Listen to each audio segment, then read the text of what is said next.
Whoa guys, not only did we get an early chapter, but this chapter was absolutely incredible. Ray's situation with the demons intensified and a new character, seemingly a friendly one, has made an appearance. But just who is she? Well, I assume it's a she. It had a generic female figure.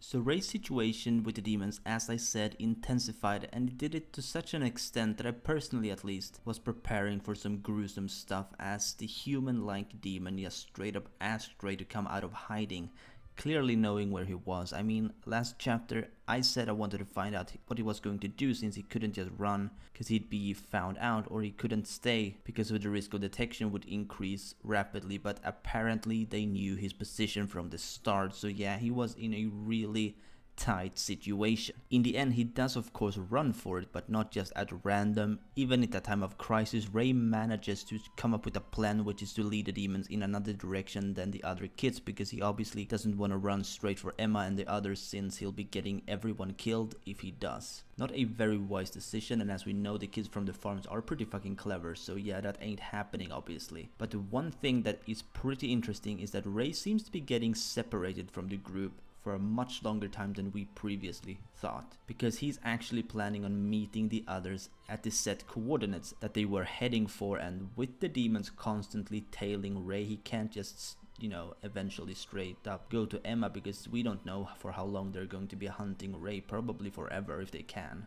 So yeah, I have a feeling we're either going to have a situation where we're going to have the series split into to Emma's perspective and Ray's perspective, as they are going to be in completely different places from now on. Well, it's either that, or they're pulling a Norman on us and having absolutely no screen time for Ray for the longest time. The difference being that there's more hope for Ray being alive than Norman, of course. Norman's seemingly dead with a glimmer of hope, as we have that moment of uncertainty as he was heading off. But with Ray, it's more like, you know, we know for certain at the moment that he is alive, and I just don't see them killing him off screen. If he dies off screen, that's not really going to make anyone happy, I don't think, since he's another main character of the series, and this is another reason why I feel like the series will probably have two perspectives rather than cutting Ray out for the time being. Okay, so then we have that other thing that went down in the chapter, which was Emma's part, you know. Not only did Emma collapse from her wound opening up as well as her getting a fever, but a new character was introduced. But first I want to talk about Emma's collapse a little. So it was said that she had a fever and her wound of course reopened. Now it's very likely that this means that her wound has become infected, because one of the symptoms that you get when, you know, your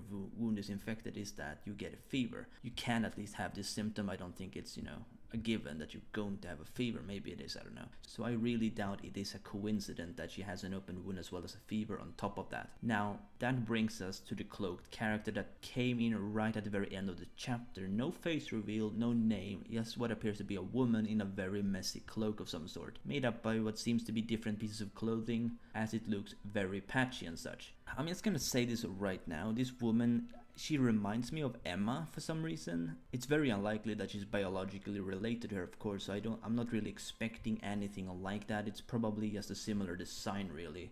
Now at first I thought that maybe it's a woman from the farm trying to lure the kids by appearing friendly, but based on the clothing I'd say that she's most likely a friendly person. Of course, that could just be another trick by the people at the farm to even use really piss poor quality of clothing to get the children to believe that it's actually someone from the outside, but I really want it to be an ally of some sort, so I'm going to stick with that theory. She's also seemingly leading them to somewhere, as she's pointing somewhere, so I'm guessing that if it's some kind of new ally, that there's gotta be a hideout pretty close by. But I don't see them being that far away from the crazy tree colonies, so I wonder just where this hideout is, like, you know, what kind of environment it is in and so on.